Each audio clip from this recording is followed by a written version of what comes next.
Ah, Prince Harry. I think I speak for a very large number of people, particularly within the UK, when I express our collective disappointment in the recent antics of the wayward British prince, particularly with regards to his memoir Spare. In a recent video, we looked at 5 of Meghan Markle's biggest lies, carefully selected from a very large pool, and now I think it's time that we put the spotlight onto Harry. In the following video, I will insert the lie and/or inconsistency from the audiobook, refute it, and then look at the potential motive for the lie. So, without further ado, here are 7 lies and inconsistencies from Prince Harry's memoir, Spare. Within the last hour, Buckingham Palace announced that the Queen Mother died peacefully in her sleep at 3:15 this afternoon at the Royal Lodge, Windsor, at the age of 101. The Queen was by her bedside. The passing of Queen Elizabeth, the Queen Mother. I felt comforted to hear that Gangan was there, a place I knew she loved. She was in her own bed, Pa said, and not suffering. Granny was often with her. Days later, at Eton, while studying, I took the call. I wish I could remember whose voice was at the other end. A courtier, I believe. I recall that it was just before Easter, the weather bright and warm, light slanting through my window, filled with vivid colours. Your Royal Highness, the Queen Mother has died. On the 30th of March 2002, Her Royal Highness the Queen Mother passed away at 101 years old, just a month after her daughter, the Princess Margaret. As indicated in the passage, Harry chose to recount this memory, detailing that at the time he received the call, he was at Eton, and expressed his disappointment that he could not recall the person on the phone who delivered this news to him.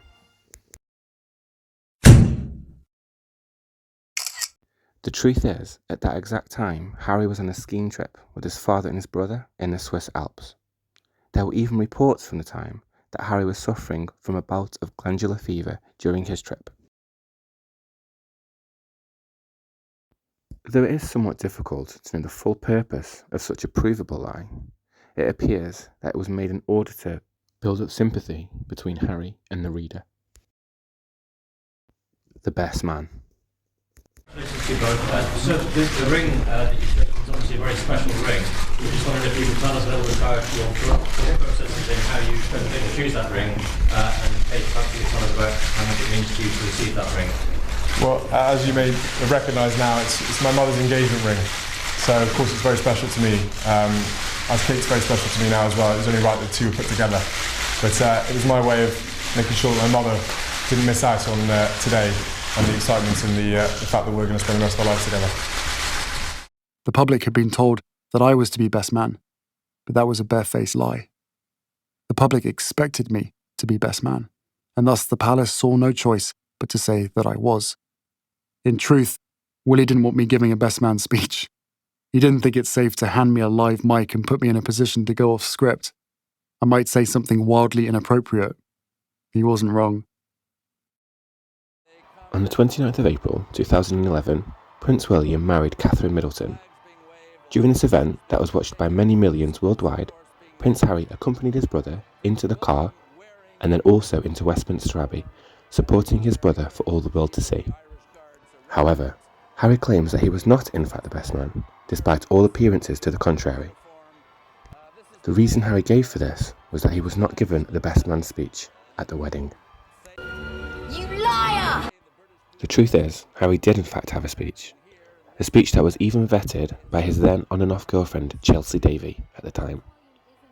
Chelsea even correctly advised Harry to remove a rather bizarre compliment in reference to Princess Catherine's legs. It would appear that the reason Harry chose to make this claim in his memoir was to paint the picture of the brothers divided and to retroactively reduce his relationship with his brother to match the fractured state it was to become after William's criticism of Meghan. The bested man. He set down the water, called me another name, then came at me. It all happened so fast, so very fast. He grabbed me by the collar, ripping my necklace, and he knocked me to the floor. I landed on the dog's bowl, which cracked under my back, the pieces cutting into me. I lay there for a moment, dazed, then got to my feet and told him to get out. In this altercation that Harry alleged took place in early 2019, it is claimed that an aggressive William physically assaulted his brother, which led to Harry falling upon a ceramic dog's bowl that smashed under his weight, the broken shards of which caused cuts up Harry's back. Our survey said... Photographs taken from that time show that all the dog balls at the property were in fact all made of metal. Given the seriousness of this allegation and the claimed subsequent injuries, it is out of character for this couple not to provide proof with images, given that the Netflix series shows that they were documenting all of the events at that time. The motivation behind this lie is to continue the divided brothers narrative and to make it look like Harry and Meghan had no choice but to leave, through fear for their safety, and to paint Harry as a saintly, enlightened victim. The mystery box. Make a wish, Harry. You want a wish? All right. I wish my mother was... Then out of nowhere, Aunt Sarah? Holding a box? Open it, Harry. I tore the wrapping paper, the ribbon. I peered inside. What? Mummy bought it for you, shortly before... You mean in Paris? Yes, Paris. It was an Xbox. I was pleased. I loved video games. In this segment, Harry recounts a moment soon after the recent loss of his mother, where his Aunt Sarah attends his birthday party to provide him with an Xbox bought for him by his recently late mother, and expresses particular delight due to him being a huge fan of video games.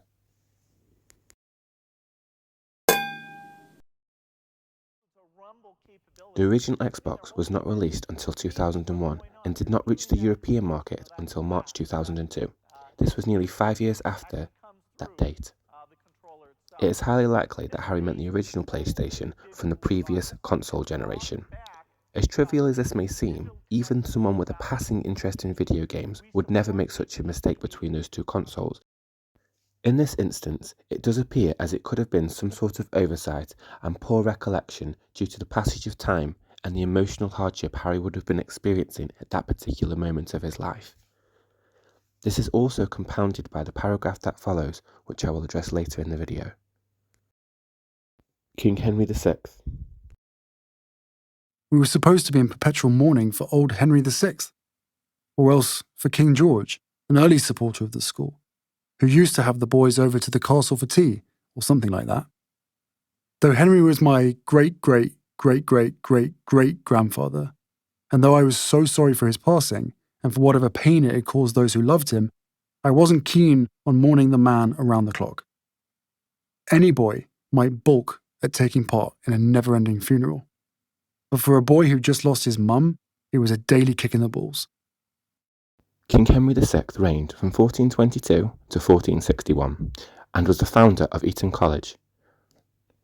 In this part of the memoir, Harry discusses his somewhat understandable feelings towards the perpetual mourning and then detaches himself from King Henry VI by describing him as his great-great-great 1 hour later. great-great-great-grandfather.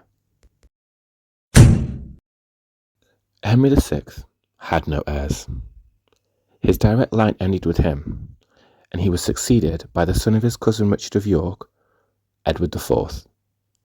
Even so, the amount of generations Harry listed in his throwaway comment would still have been less than half required to get to the generation of King Henry VI and King Edward IV. The motive here simply seems to be a lack of education on Harry's part, and reverence for his own history.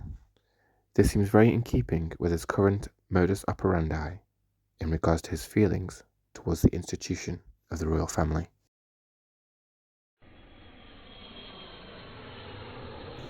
A ticket to ride. Meg said, "We might be able to kill this story, Daddy, but if it turns out you're lying, we'll never be able to kill a full story about ourselves or our children again. So this is serious. You must tell us the truth." He swore that he'd never staged any photos, that he hadn't taken part in any such charade, that he didn't know the pap in question. Meg whispered to me, "I believe him." In that case, we told him, leave Mexico right now. A whole new level of harassment is about to rain down on you, so come to Britain. Now. We'll arrange for an apartment where you can hole up safely until your flight. Air New Zealand, first class, booked, and paid for by Meg. We would immediately send a car with private security to pick him up. He said he had things to do. Now Meg's face changed. Something was up. She turned to me again and sighed. He's lying. Where is Daddy? Well, I gotta zoom back on you.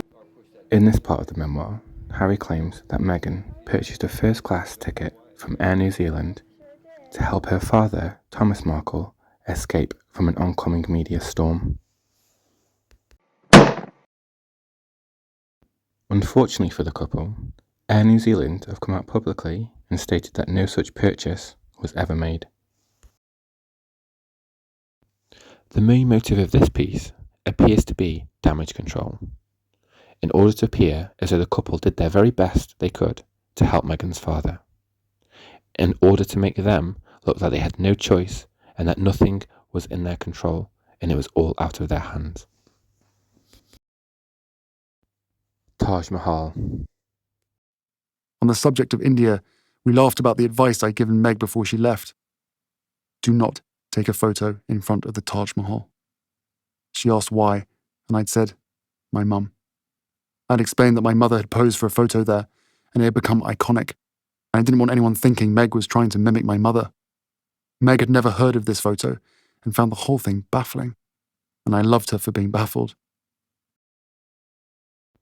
Here, Harry reveals far more than intended in making his own observation that the media would try to make claims that Meghan is trying to copy Princess Diana. He shows that he is aware of such comparisons. This particular lie is not one of Harry's directly, but more one of Meghan's. To claim that you are not aware of one of the most iconic photographs of Diana, Princess of Wales, the most photographed woman in the world at the time, is near impossible to be true, and a very effective lie for Meghan, as in his own words, the situation endeared her to Harry even more. The motive for Harry including this in his book was to protect Meghan from any public scrutiny.